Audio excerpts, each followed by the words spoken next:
Jadi memang pendirian Stiba Makassar itu berangkat dari semangat untuk belajar, kemudian kesadaran untuk memiliki institusi atau lembaga yang hadir mengajarkan ilmu keislaman disertai dengan pengamalannya seperti itu. Ya, kurang lebih seperti itu. Masya Ya. Allah. Dimulailah gagasan di sana dan peletakan kurikulum juga dimulai di Madinah, ya, kota yang berberkah. Ya, kami ingat Imam Bukhari rahimahullah taala ya memulai buku beliau Sahih Bukhari dan juga kitab Tarikh Kabir dan banyak buku beliau itu di Masjid Nabawi, ya, beliau tulis dan akhirnya berberkah, ya, tulisan-tulisan beliau Imam Bukhari rahimahullah taala. Waktu itu kalau orang tanya apa statusnya Stiba, kan ada status unggul, ya, atau status diakui, ya, dan seterusnya. Status-status yang dikenal waktu itu, ya. Kalau ditanya Stiba, apa statusnya Stiba? Ya, sebagian ustadz bercanda, katakan saja statusnya disegani. Ya. Generasi-generasi awal, waktu masuk Stiba, tidak pernah bercita-cita punya ijazah, ya, punya ijazah S1, ya, dapat ijazah yang bisa dia perlihatkan ke orang tuanya, ya, sebagai bukti pendidikan yang telah ditempuhnya selama bertahun-tahun.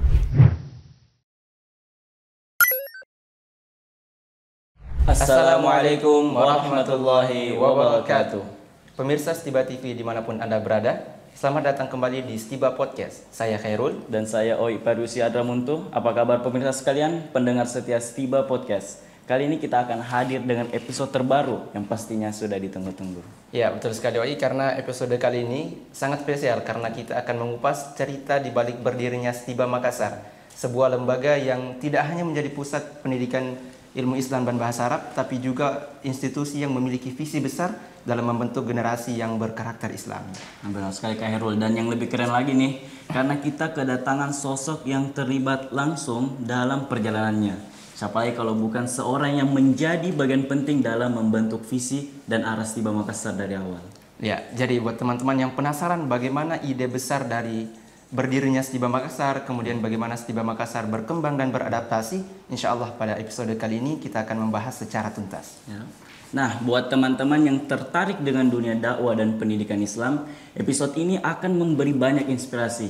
Yuk langsung saja kita sambut narasumber kita hari ini, Ketua Senat Stiba Makassar, Al-Ustadz Muhammad Yusron Ansor, LCMA PSD Hafizullah Ta'ala. Insyaallah, marhaban bikum Ustaz. Selamat datang di Stiba Podcast. Barakallahu Khairul dan Oi. Ya, bagaimana kabarnya Ustaz? Ananda Khairul dan Ananda Oi. Nah, Kaifahalukum Ustaz? alhamdulillah khair. Sebelum kita melangkah ke pembahasan yang lebih jauh, mungkin teman-teman pemirsa akan sangat tertarik dan bertanya-tanya tentunya dan penasaran bagaimana sebenarnya Stiba Makassar bisa dimulai, bagaimana inspirasi awal dan gagasan awal untuk mendirikan Stiba Makassar. Apa sebenarnya yang menjadi inspirasi Ustaz? Bagaimana asatidzah memiliki gagasan yang besar untuk mendirikan Stiba Makassar, yang mana ini adalah institusi yang fokus pada pendidikan ilmu Islam dan bahasa Arab. Ya benar Ustaz. Kenapa Stiba Makassar ini Ustaz harus ada, dan apa yang membuat Ustaz merasa bahwa Stiba ini memang sangat penting untuk diwujudkan? Baik, alhamdulillah, wassalatu wassalamu ala Rasulillah wa ala alihi wasahbihi wa mawalah mabad. Pendirian Stiba Makassar tidak bisa terlepas dari keberadaan lembaga dakwah Wahda Islamiyah. Ya. Stiba ini adalah satu lembaga pendidikan tinggi yang di bawah naungan Wahda Islamiyah. Bahkan sebelumnya Yayasan Wahda Islamiyah sebelum berbentuk ormas. Dan latar belakangnya juga sesuai dengan latar belakang pendirian ormas Wahda atau lembaga dakwah kita ini. Umumnya para pendiri Wahda adalah para pemuda di masa-masa tahun 80 dan tahun 90-an, ya. Dan ini masa itu dikatakan sebagai masa abad kebangkitan Islam, ya. Dikatakan abad ke-15 Hijriah itu adalah abad kebangkitan Islam. Dan itu sangat terasa. Berapa banyak hal-hal yang mungkin dahulu belum kita saksikan pada orang-orang kita, orang tua kita dahulu. Alhamdulillah akhirnya kita menyaksikannya di tahun-tahun 80-an dan 90-an. Semangat-semangat menuntut ilmu, dan uniknya karena semangat itu ada pada banyak pemuda, bukan cuma orang tua, dan juga pemuda mengisi masjid-masjid. Dan lebih uniknya lagi waktu itu para pemuda itu adalah banyak dari kalangan mereka yang sekolah di sekolah-sekolah umum, ya, kuliah-kuliah umum. Dan sebagian besar pendiri dari Stiba dan juga pendiri dari Wahda adalah mereka-mereka yang dahulu latar belakangnya adalah pendidikan umum, punya semangat untuk belajar Islam, walaupun mereka notabene adalah orang-orang yang belajar di kuliah-kuliah umum, ya. Banyak dari sekolah-sekolah SMA yang negeri, yang belajar umum, dan juga kampus-kampus yang umum, ya. Ada yang di Unhas, ya, di IKIP, ya, waktu itu IKIP namanya, sekarang UNM. Jadi ada semangat untuk belajar dan ada semangat untuk mengamalkan Islam. Namun di sisi yang sama kita merasa bahwa pemahaman kita terhadap Islam ini mungkin masih sangat minim, ya. Semangat besar namun pendalaman tentang Islam sangat minim. Kita cinta akan Al-Quran, waktu itu sudah mulai semangat belajar Al-Quran, bahkan waktu itu di mana-mana kita menenteng Al-Quran, ya, terjemahan, tapi kita sendiri belum paham bahasa Arab, ya. Dan di sisi yang lain kita saksikan ada pendidikan-pendidikan yang berlabelkan Islam, ya, kampus-kampus yang dikatakan kampus-kampus berlabelkan Islam, dan juga sekolah-sekolah yang dinamakan sekolah-sekolah Islam atau pesantren. Namun ada pandangan dari sebagian bahwa semangat beragama justru tampak minim di sana, ya.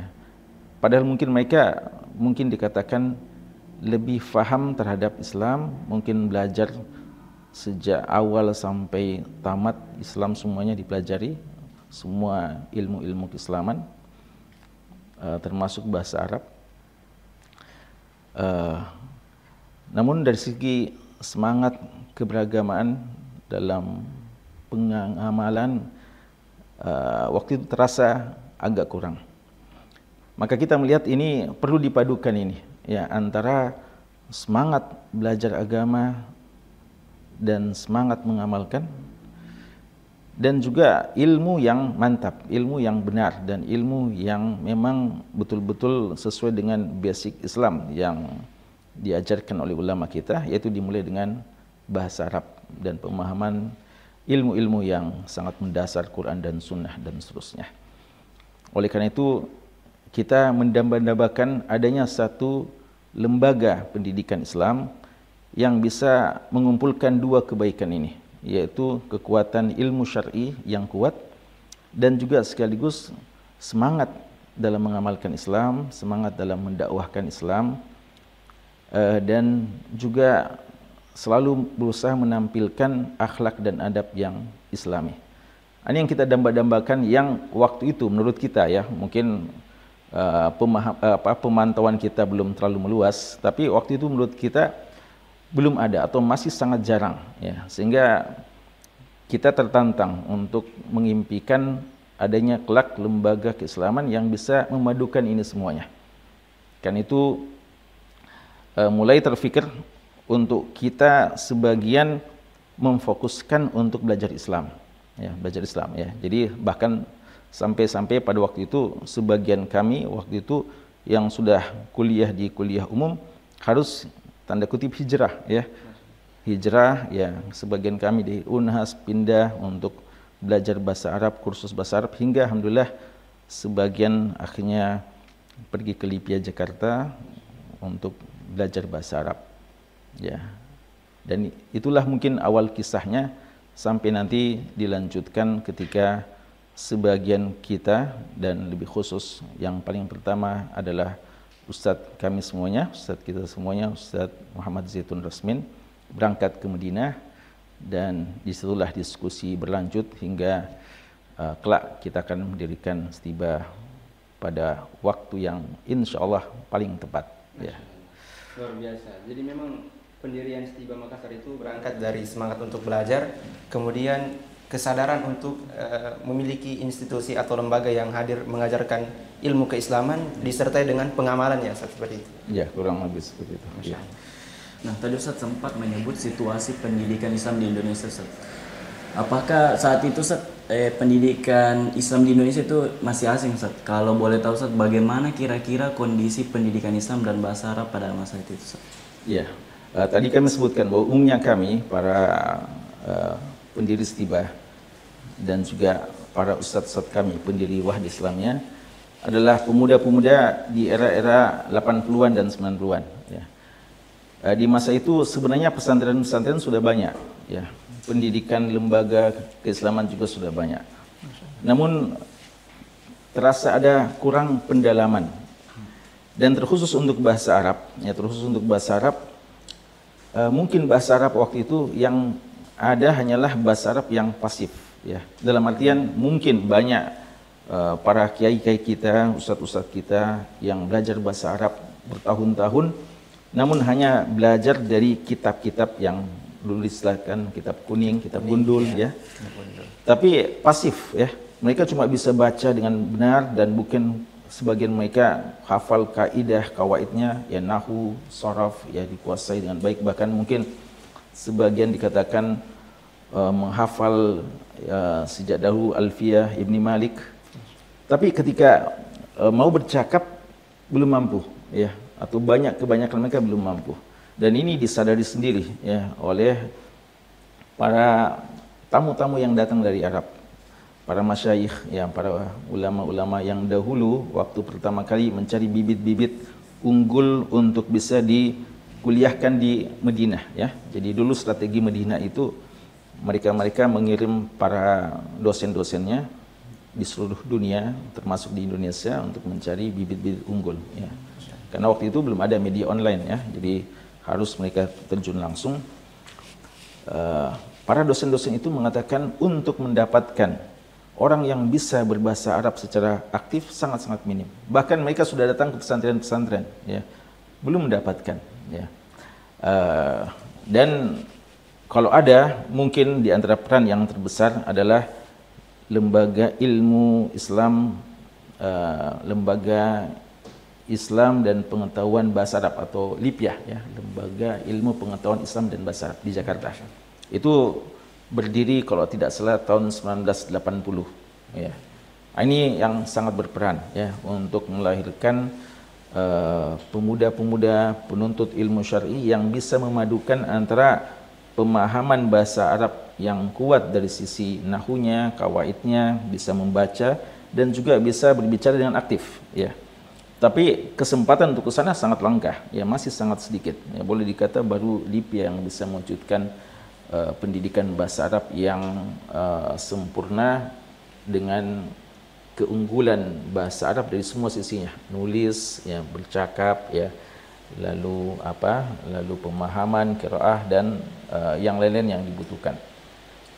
Karena kita anggap belum cukup, ya, kita masih butuh, ya, apalagi kita ini dari Indonesia Timur, ya.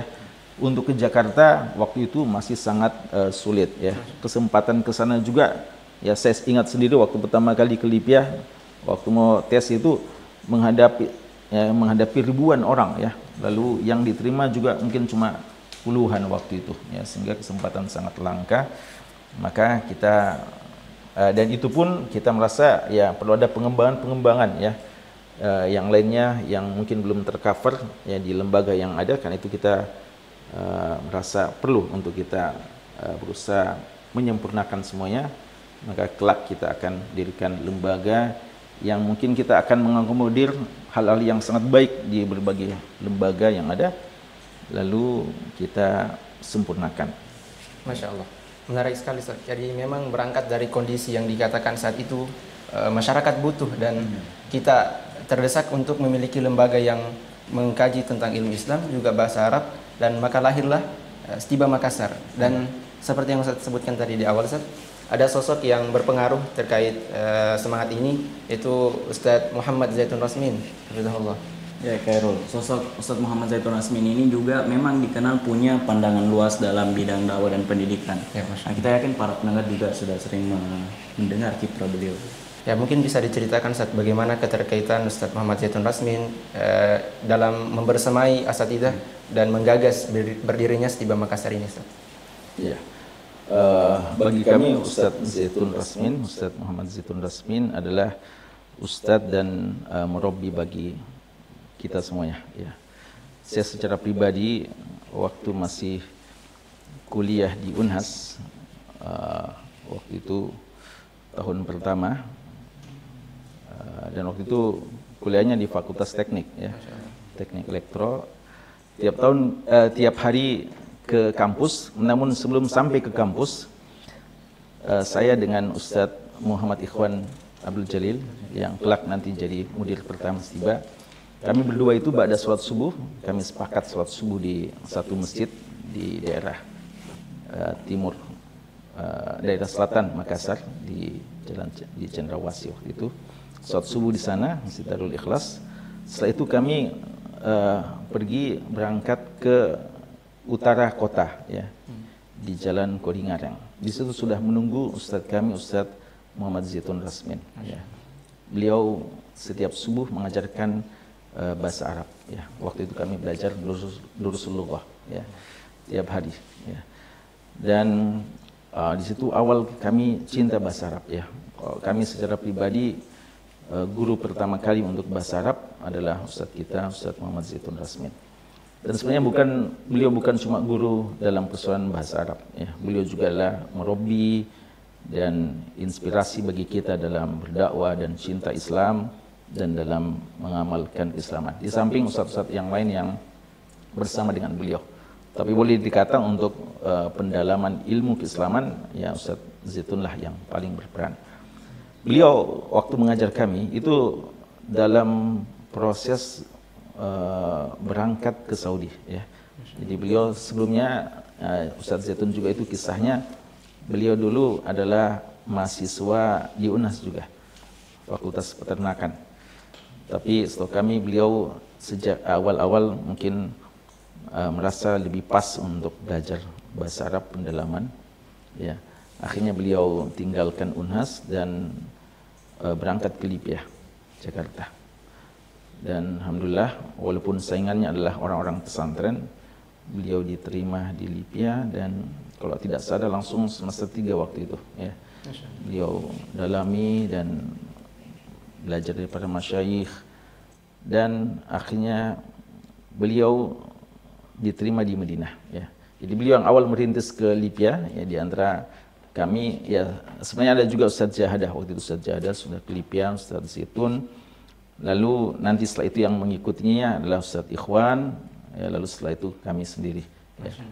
Jadi Ustadz Zaitun lah yang selalu memotivasi dan saya pribadi juga sebelum meninggalkan UNHAS minta izin kepada Ustadz Zaitun. Apakah ini, ya, walaupun orang tua sebenarnya ingin kami selesaikan di UNHAS, ya, tapi Ustadz Zaitun yang merupakan orang tua ideologi juga, ya, beliau mengarahkan kalau bisa minta izin kepada orang tua, meridhoi untuk belajar bahasa Arab di Libya dan akhirnya alhamdulillah beliau juga yang merintis para asatidz untuk bisa kuliah di Madinah, ya. Dan dalam diskusi-diskusi dengan beliau, ya, beliau sering menyampaikan gagasan-gagasan yang seperti itu dan sangat menginspirasi kami semuanya dan membuat kita berazam, ya, karena Ustadz Zaitun itu di Madinah, beliau di tahun-tahun terakhir beliau diamanahkan untuk menjadi seorang muadzin dan sekaligus naib imam, ya, di satu masjid yang masjidnya itu lingkungan para ulama-ulama besar Madinah di situ, ya, sehingga ada ulama-ulama besar yang sholat jamaah di sana, Syekh Ahmad Al-Ansari, Syekh Abdul Muhsin Al-Abbad, ya, dan banyak lagi ulama, termasuk salah seorang ulama besar dari Al-Quran, Syekh Abdul Aziz Al-Qari, ya. Beliau ini ketua lajnah Tashih Mushaf Madinah yang pertama, ya. Syekh Ustadz Zaitun tinggal di sana dan alhamdulillah karena ada tempat di sana maka kami dari kampus, ya, tidak terlalu jauh dari kampus, sering ziarah ke rumah beliau, kita diskusi-diskusi tentang masalah ini dan beliau tekankan nasihat kita untuk bisa belajar baik-baik agar nanti kelak kalau kita sudah selesai kita bisa mendirikan lembaga tinggi, ya, pendidikan yang namanya yang waktu itu belum ada namanya, ya kita sudah bercita-cita akan ada ya lembaga pendidikan tinggi, dan beliau memang sudah mengatakan kita akan langsung mendirikan perguruan tinggi ya. Biasanya rintisan pendidikan itu dimulai dari TK, SD, SMP, tapi Ustaz Zaitun ini yang memang Masya Allah dikenal sebagai seorang yang memiliki himmah aliyah, ya, obsesi yang sangat tinggi, maka beliau memiliki visi yang jauh ke depan, ya, tidak pernah terbayangkan sebelumnya. Akhirnya kita ikut mendukung, dan alhamdulillah ya beliau yang terus memotivasi dan juga menghubungi sekian banyak para masyayikh dan mungkin orang-orang yang bisa menjadi penunjang dari segi pendanaan dan seterusnya ya.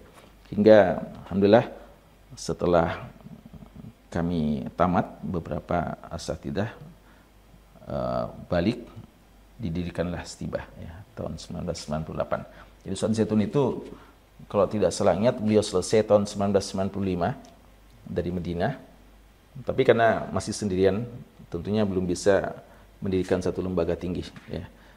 Lalu menyusul 2 tahun setelahnya Ustaz Muhammad Ikhwan Jalil juga belum cukup ya SDM untuk mendirikan perguruan tinggi.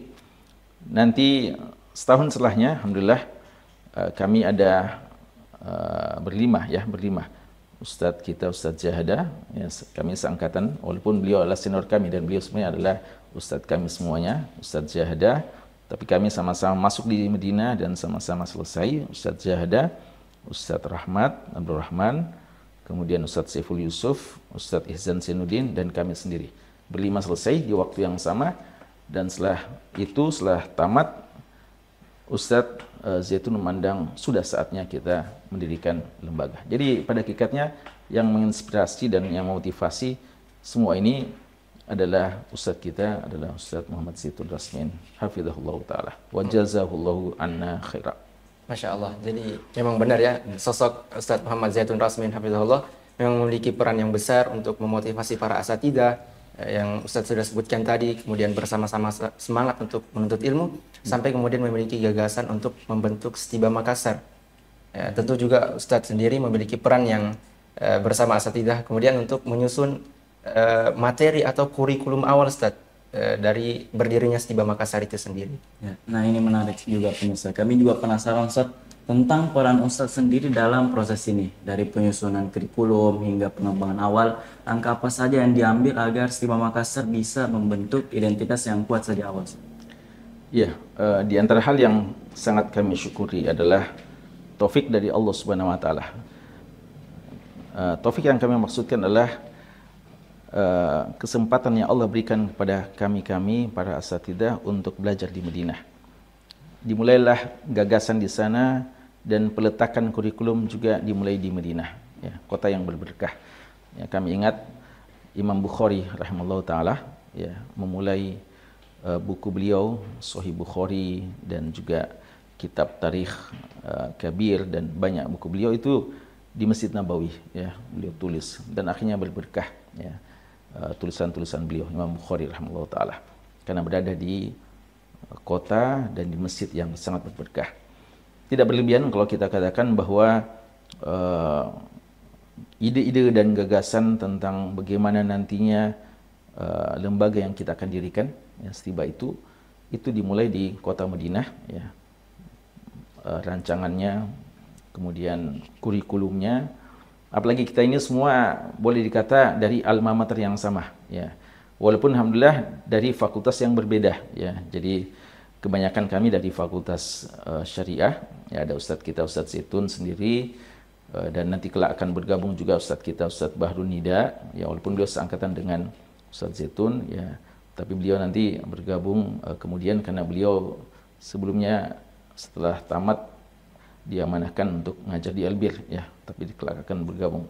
Kemudian Ustadz Rahmat sendiri, Ustadz Ihsan Zainuddin, dan Ustadz Saiful Yusuf ya. Beliau ini semuanya dari fakultas syariah.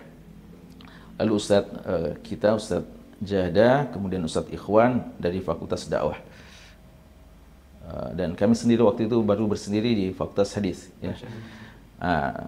Jadi kita saling mengumpulkan faedah-faedah yang kami dapatkan dari para dosen-dosen dari berbagai latar belakang fakultas yang berbeda.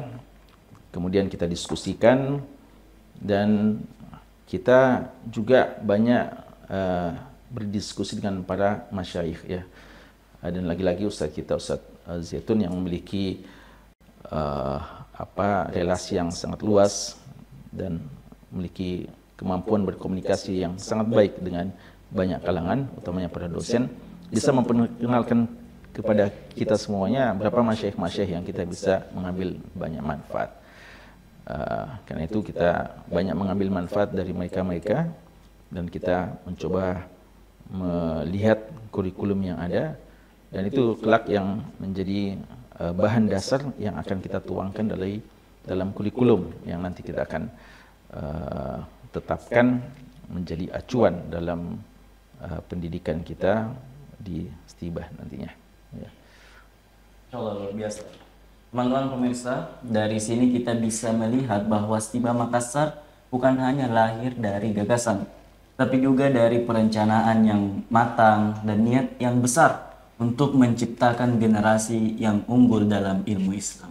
Ya, betul sekali, Oi. Dan dari sekian proses yang Ustadz ceritakan sebenarnya bersama kita saat ini sebenarnya masih pembukaan dan kisah-kisah awal dari berdirinya Stibah Makassar, dan itu alhamdulillah sudah banyak memberikan inspirasi dari semangat belajar Islam, kemudian sama-sama berjuang ke Libya, sampai kemudian tembus ke Universitas Islam Madinah. Alhamdulillah. Baik Ustadz, tadi kita sudah menceritakan tentang inspirasi awal, gagasan awal Stibah Makassar, kemudian tokoh-tokoh yang memiliki andil dalam pendirian Stibah Makassar itu sendiri. Nah sekarang kita tertarik untuk membahas bagaimana sebenarnya visi tentang Stibah Makassar atau dalam kurikulum yang diajarkan di Stibah Makassar ini. Sejak awal, apa visi yang ingin dicapai dari berdirinya Stibah Makassar itu sendiri, Ustaz? Ya, karena setahu kami Stibah Makassar tidak hanya mengajarkan ilmu Islam dan bahasa Arab sebagai mata kuliah biasa, tapi ada nilai-nilai tertentu yang ditekankan di dalamnya, Ustaz. Mungkin Ustaz bisa jelaskan apa saja nilai-nilai utama yang ingin ditanamkan melalui kurikulum Stibah Makassar? Ya, pertama bahwa ya karena ini lembaga pendidikan Islam, hal yang pertama tentunya dari sisi keilmuannya yang kuat. Karena seperti yang kami sebutkan tadi bahwa dahulu kami dan pemuda-pemuda, ya istilahnya waktu itu pemuda As-Sohwa Al-Islamiyah, ya, pemuda-pemuda yang menyambut seruan kebangkitan Islam waktu itu punya semangat belajar, tapi kadang kita dalam memahami Islam masih sangat tekstual, ya. Jadi waktu itu banyak pemahaman-pemahaman dari kalangan anak muda, ya, waktu itu bahwa hadis-hadis walaupun sahih kalau bertentangan dengan Quran kita tolak, ya. Sehingga sebagian waktu itu mengatakan tidak ada istilahnya orang yang masuk neraka keluar dari neraka walaupun orang Islam. Karena ayat-ayat Quran semuanya mengatakan khalidina fiha, kekal di neraka. Sehingga hadis-hadis yang mengatakan ada keluar dari neraka seorang muslim walaupun pendosa, kita ini bertentangan, ya. Dan juga pemahaman ya umpamanya waktu itu berkembang di sebagian kita bahwa tidak ada yang namanya salat tarawih, ya. Banyaklah pemahaman-pemahaman yang waktu itu kita begitu semangat menyuarakannya dan mungkin kita begitu mudah menyalahkan. Tapi pemahaman kita sebenarnya masih sangat terbatas dengan apa yang kita baca sendiri tanpa merujuk kepada ulama-ulama terdahulu. Sehingga ini yang kita rasa perlu, yang untuk kita menguatkan literasi kita, ya. Kita belajar ilmu Islam dengan mendalam, kuatkan pembacaan dan penelaahan kita terhadap Quran dan Sunnah, dan rujuk kepada penjelasan para ulama-ulama. Ya, dan ini yang kita rasa agak kurang, ya, di negeri kita waktu itu. Dan di sisi yang lain, kami yang sudah pernah merasakan di beberapa kampus, yaitu seperti umpamanya sempat ke Libya, sempat di Madinah, begitu banyak faedah-faedah yang kami dapatkan dari sisi ilmiah. Namun kami juga merasa bahwa ada sisi yang lemah dari penekanan masalah tarbiyah, ya. Karena waktu itu kita cuma belajar di kelas. Setelah belajar di kelas, para mahasiswa dibiarkan begitu saja. Ya, yang rajin ya mungkin akan mengulangi pelajaran di kelasnya dan mungkin akan cari pengajian-pengajian yang bisa menambah wawasannya. Tapi bagi yang malas ya atau yang kurang termotivasi, itu cuma mencukupkan di kelas dan boleh jadi ada yang hanya menjadikan pelajaran itu sebagai wasilah untuk suatu saat mungkin ya mendapatkan ijazah dan yang lainnya. Adapun masalah pengamalan, akhlak dan adab terasa sangat ada kesenjangan. Ya. Sisi-sisi ini yang kita rasa perlu untuk kita tutupi, ya, perlu untuk kita datang dengan alternatif yang lebih baik sehingga kita berusaha menuangkan dari kurikulum kita itu yang bisa mengcover semuanya itu. Ya, dari segi keilmuan kuat, mantap. Dari segi pengamalan, akhlak dan adab juga bisa kita perkuat di situ. Maka kita merancang kurikulum yang bisa menunjang itu semuanya dan juga barawamij idhafiyah. Ya. Kita sudah menggagas perlunya nanti seluruh mahasiswa memiliki halaqah tarbiyah. Ya. Karena kita juga memang dari dahulu kita juga lahir dari rahim tarbiyah. Ya. Kita semuanya belajar Islam di sekolah umum tapi kita belajar atau kita berada di halaqah tarbiyah yang bisa memotivasi kita untuk belajar dan mengamalkan Islam. Kita rasa ini perlu juga kita terapkan nanti ya di kalangan-kalangan mahasiswa kita di samping interaksi dengan mereka dan hal yang menunjang lainnya. Jadi kita telah berazam agar kurikulum kita ini betul-betul komprehensif, bisa mengcover semua yang sangat dibutuhkan untuk melahirkan seorang muslim yang bersyakhsiyah lengkap ya. Istilahnya semangat kita dulu selalu terinspirasi dengan udkhulu fis silmi kafah. Yang kita inginkan betul-betul seorang muslim yang mantap ilmunya, pengamalannya, akhlak dan adabnya dan juga punya perhatian terhadap umatnya ya. Sehingga kurikulum kita usahakan bisa melahirkan mereka-mereka yang seperti kita cita-citakan itu. Masya Allah. Jadi memang ada visi yang besar untuk menciptakan generasi yang tidak hanya mantap di ilmu Ustaz ya, tapi juga mantap dengan pengamalan dan juga disertai dengan akhlak yang mulia. Ya. Ya, terkait pembentukan kurikulum ini Ustaz, seperti Ustaz sebutkan tadi, memiliki keterkaitan dengan Universitas Islam Madinah ya Ustaz? Ya, saya dengar juga Ustaz, banyak yang mengatakan bahwa kurikulum pembelajaran di Stiba itu ada kemiripan dengan Universitas Islam Madinah. Nah Ustaz, sejauh mana kurikulum di sana mempengaruhi kurikulum di Stiba Makassar Ustaz? Ya.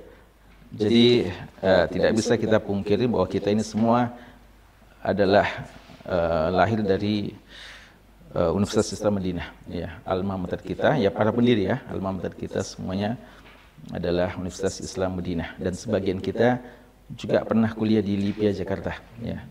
Jadi di antara yang pernah kuliah di LIPIA Jakarta sebelum ke Madinah itu seperti Ustadz kita, Ustadz Zaitun, Ustadz Jahada, Ustadz Bahrun juga, ya Ustadz Ikhwan, ya, dan kami sendiri. Kita dan Ustadz Ihsan Sinuddin juga, ya. Maka kita memandang ini masing-masing memiliki keunggulan, ya. Utamanya di Madinah, ya, di Madinah dengan para masyayikh, ya. Sehingga kita mau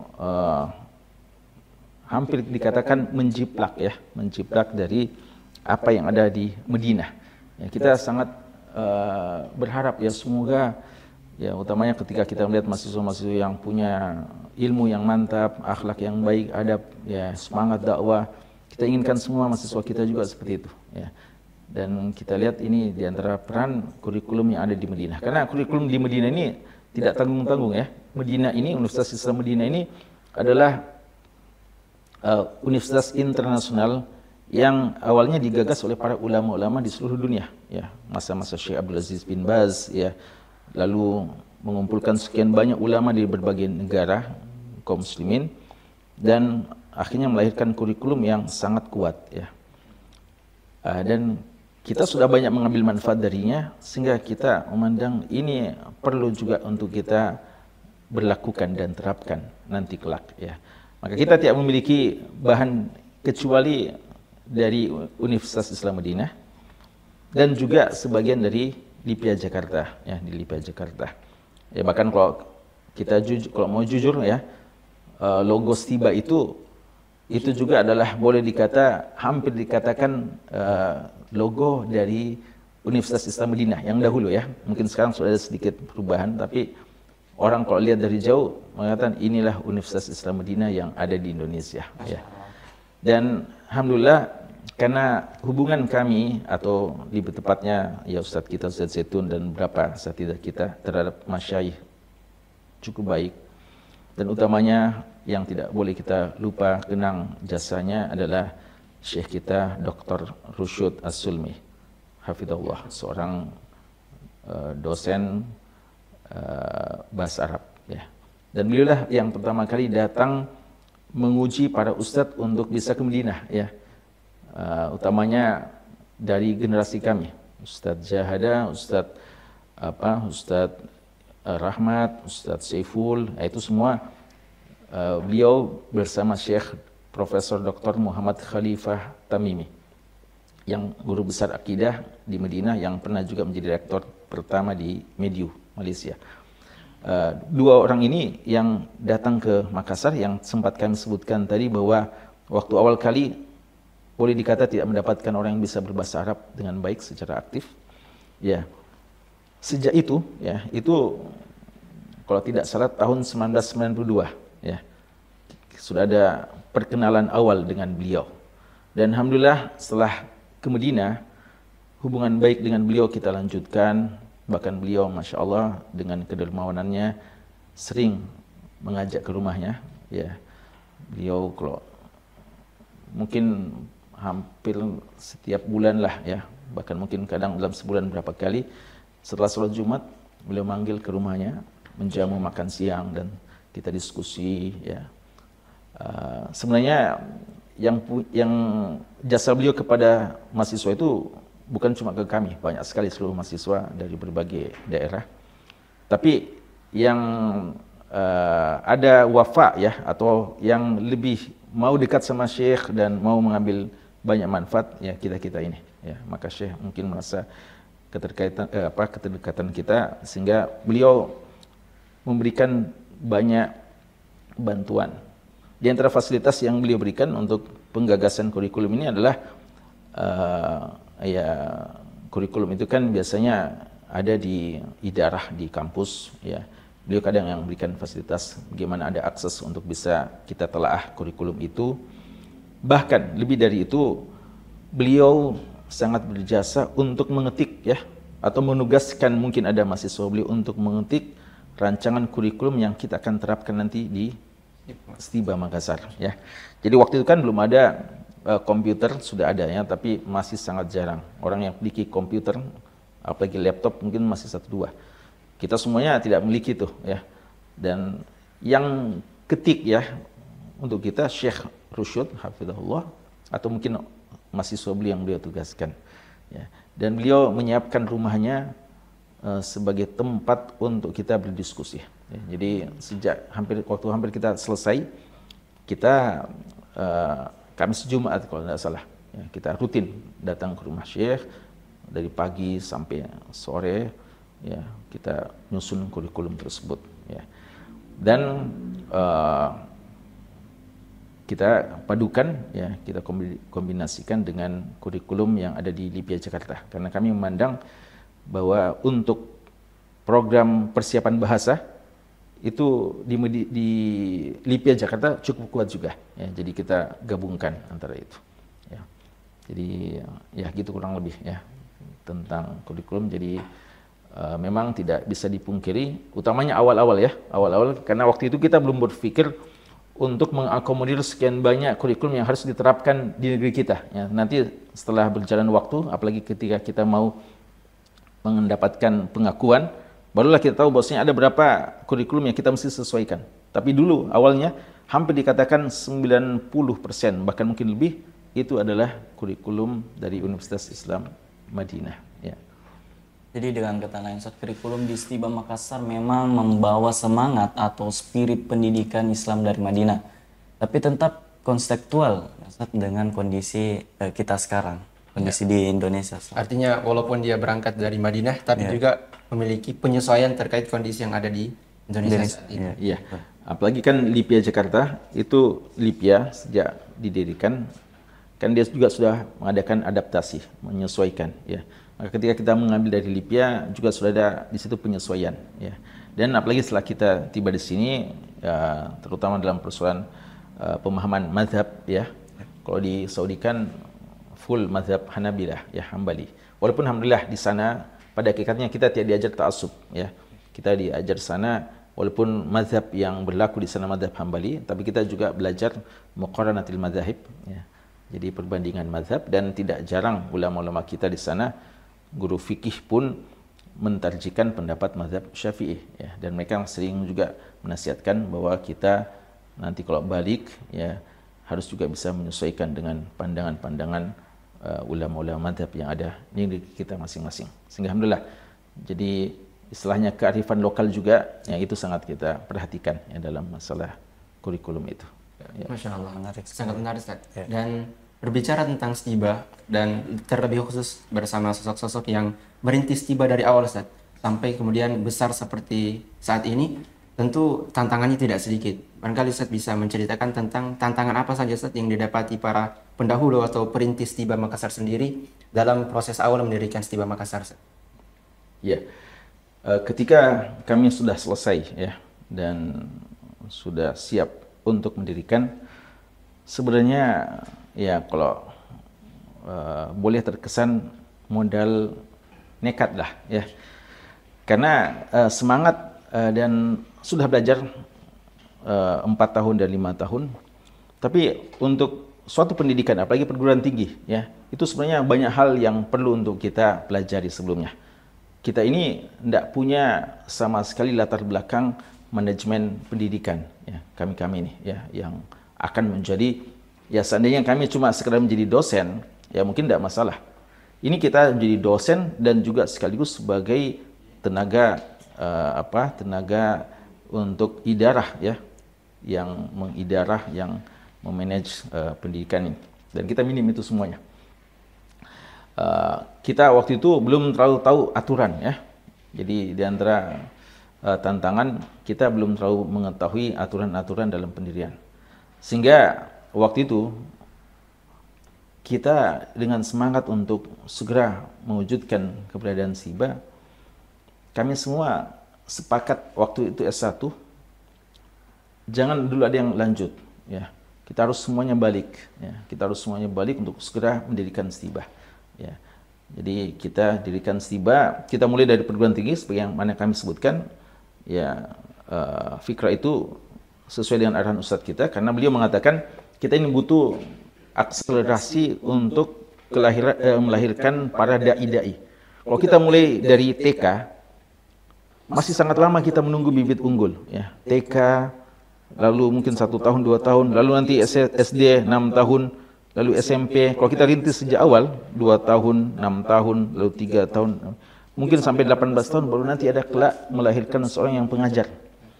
Ustadz mengatakan kita justru mulai dari perguruan tinggi, karena ini nanti para alumninya yang akan menjadi para pengajar untuk SD, SMP yang akan kita dirikan kelak. Dan alhamdulillah ini satu ijtihad yang muwafaq ya. Tapi kita waktu itu belum tahu bahwasanya sebenarnya untuk mengajar di perguruan tinggi S1 itu tidak layak ya, mesti S2 ya. Tapi itulah semangat, ini tantangannya juga ya. Kemudian juga di antara tantangannya adalah persoalan finansial ya. Benar bahwasanya alhamdulillah ada saja para donatur yang mengenal kita, tapi untuk mendirikan satu lembaga perguruan tinggi mesti didukung oleh dana finansial yang sangat kuat ya. Dan semangat kita waktu itu, kita inginkan perguruan tinggi yang tidak berbayar sama sekali ya. Jadi awal-awal Stiba itu tidak berbayar, makanya sebagian memplesetkan Stiba itu sekolah yang tidak bayar ya. Singkatannya Stiba itu sekolah tidak bayar, dan itu betul ya. Sampai tahun ke-8 Stiba kalau tidak salah, sampai 6 ya, atau 6 sekisaran 6-7 tahun Stiba didirikan tidak berbayar sama sekali ya. Bisa tanya generasi-generasi awal ya. Nah, itu juga di antara daya tariknya ya. Ini satu langkah berani sebenarnya dari lembaga kita untuk mendirikan. Ya, jadi semuanya gratis, SPP-nya gratis, makanannya kita tanggung, asramanya juga gratis, ya, semuanya serba gratis. Ya, padahal dana terbatas. Ya, tawakal kepada Allah. Ya, kemudian tentunya usaha, ya, semampu kita, dan kita yakin Ustadz kita senantiasa mengingatkan dan meyakinkan bahwa wa may yattaqillah yaj'al lahu makhraja. Ya, walladzina jahadu fina lanahdiyannahum subulana. Kalau kita bermujahadah, insyaallah ada jalan-jalan keluar. Ya, termasuk juga persoalan fasilitas, ya. Di mana kita akan dirikan apa semuanya. Ustadz mengatakan jangan itu semuanya jadi halangan. Ya, bismillah, ya. Tapi itu tidak bisa dipungkiri, itu adalah kendala-kendala, ya, kendala yang kita hadapi, tapi alhamdulillah kita merasakan pertolongan Allah Subhanahu wa taala ketika kita mengikhlaskan diri, tawakal kepadanya, dan kita berusaha sekemampuan kita. Di sana kita dapatkan jalan-jalannya, ya. Ustadz, kalau boleh tahu, adakah momen atau strategi tertentu yang dirasa sangat berpengaruh dalam menghadapi tantangan-tantangan tersebut? Ya, jadi seperti, ya, dalam masalah dalam masalah persoalan fasilitas, ya, hal yang kita waktu itu, dan ini sebenarnya kita mulai semua dari lembaga perjuangan dakwah, ya, Wahdi Islamiyah.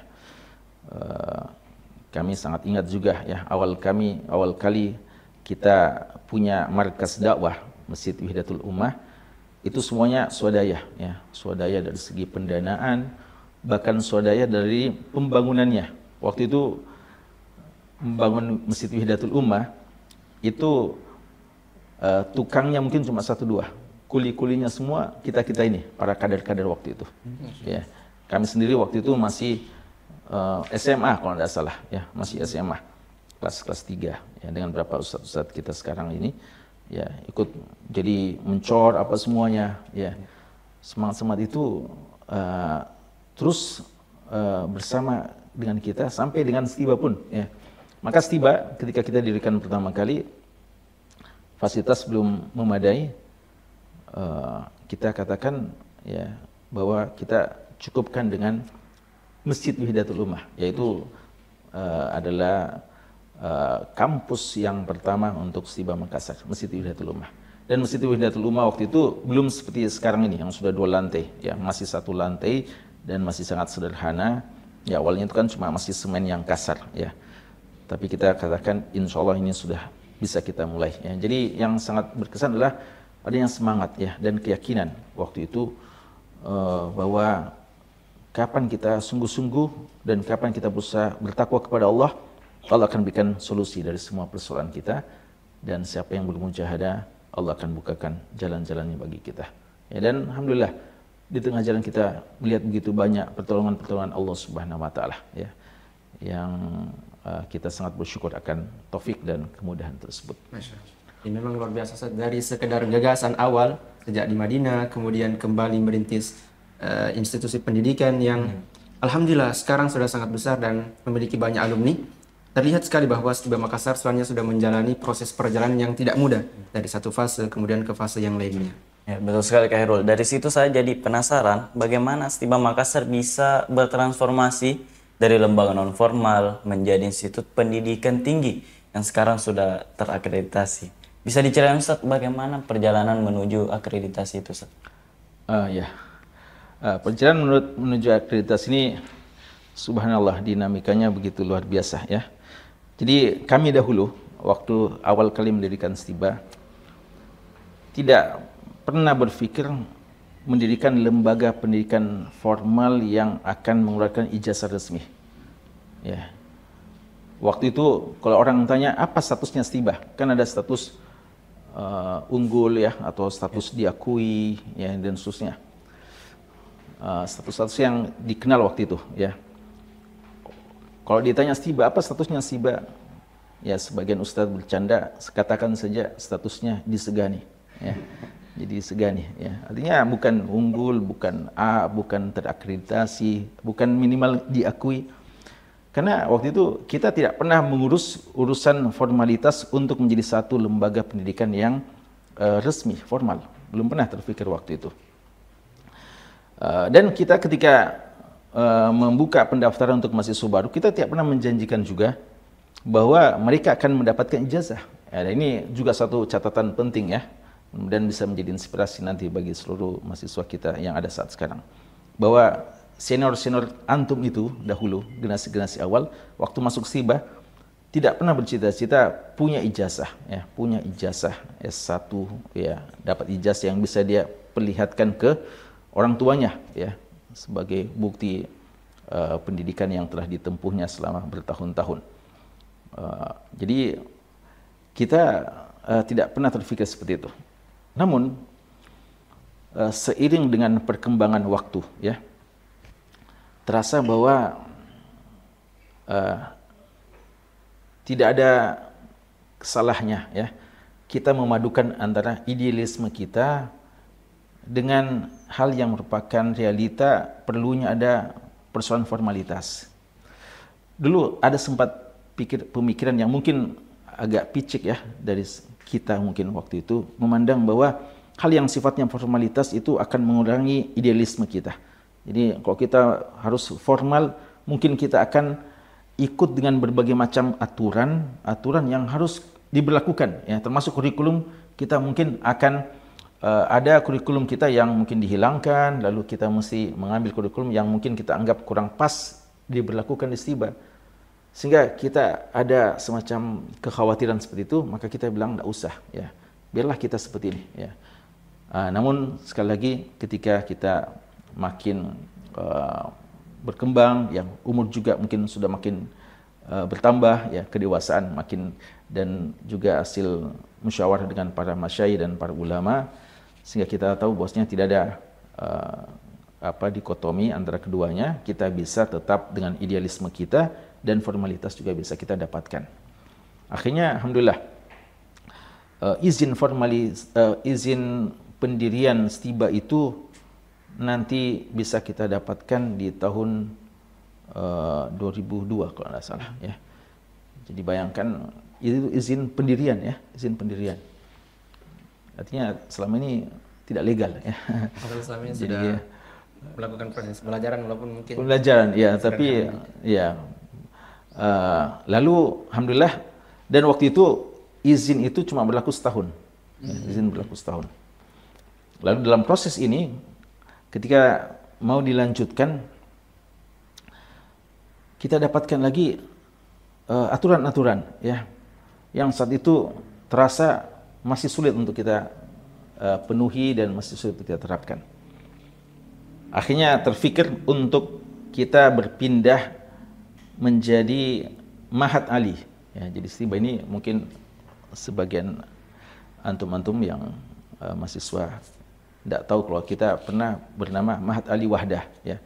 Kenapa? Karena sekolah tinggi ini harus betul-betul formal. Kalau Mahat Ali ini kesan kepesantrenannya masih kental, sehingga idealisme kita untuk belajar kitab apa semuanya itu masih bisa kita berlakukan. Jadi kurikulum kita tetap bisa kita pertahankan. Maka waktu itu ketika Ustadz kita waktu itu mudirnya kalau tidak salah Ustadz Muhammad Yani mau berangkat untuk mengurus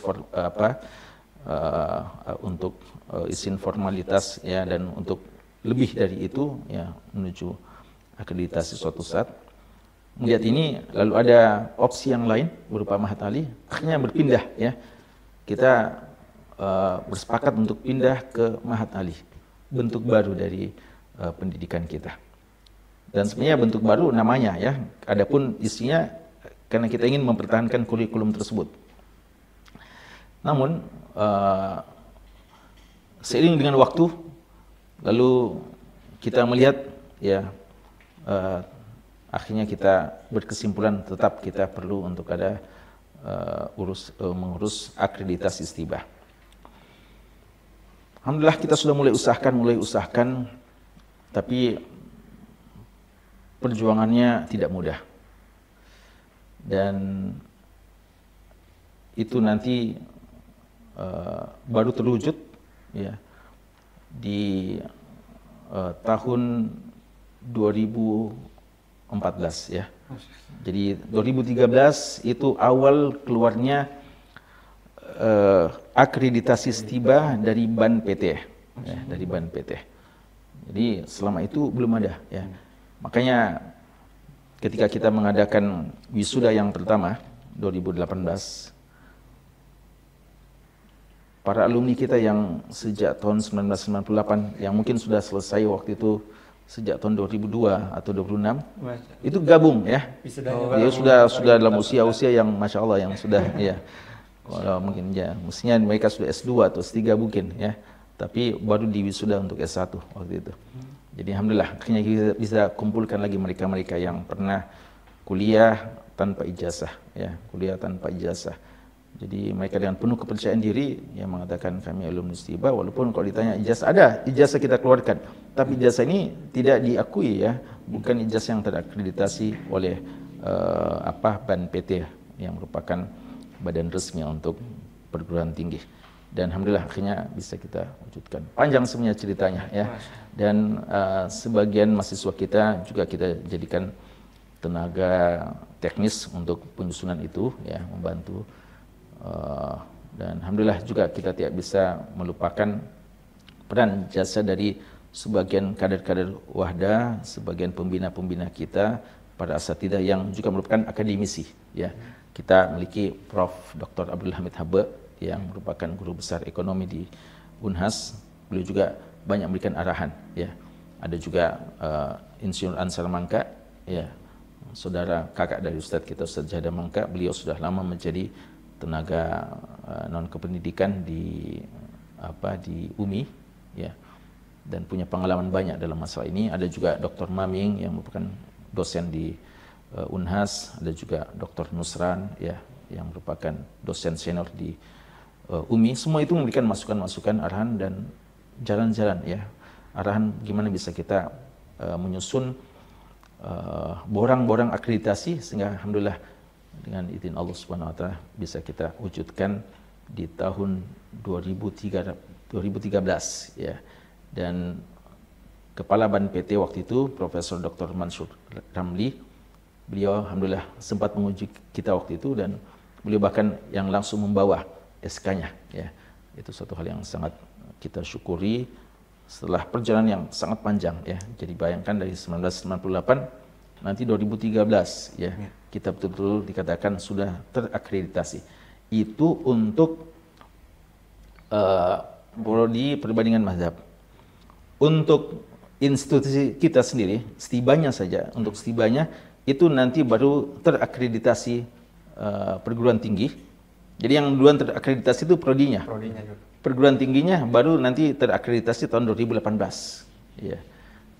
Jadi tahun 2018. Ya. Dan alhamdulillah atas kemudahan dan taufik dari Allah, kemudian juhud ya, upaya kerja keras dari para pengelola, para asatidzah ya, alhamdulillah semuanya bisa terwujud ya. Kami sangat bersyukur pada Allah atas semua taufik tersebut.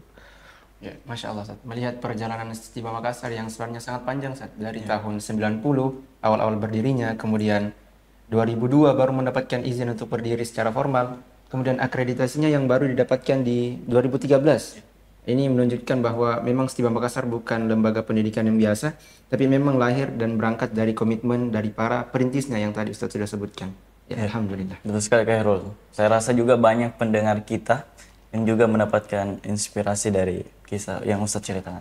Generasi awal STIBA tahun 1998 ya. Kami waktu itu angkatan pertama menerima 30 mahasiswa saja ya. Jadi angkatan pertama itu 30 ya. Banyak kenangan di sana ya, banyak kenangan di sana sehingga mereka teman-teman atau mahasiswa angkatan awal itu biasa dari kamar mereka mancing ya, dari kamar mereka mancing ikan, alhamdulillah dapat ikan ya. Bagi kami sebenarnya STIBA Makassar itu adalah separuh dari usia kami ya. Jadi kalau sekarang usia kami sudah kalau hitungan miladi 52 tahun, 26 tahun itu bersama STIBA ya.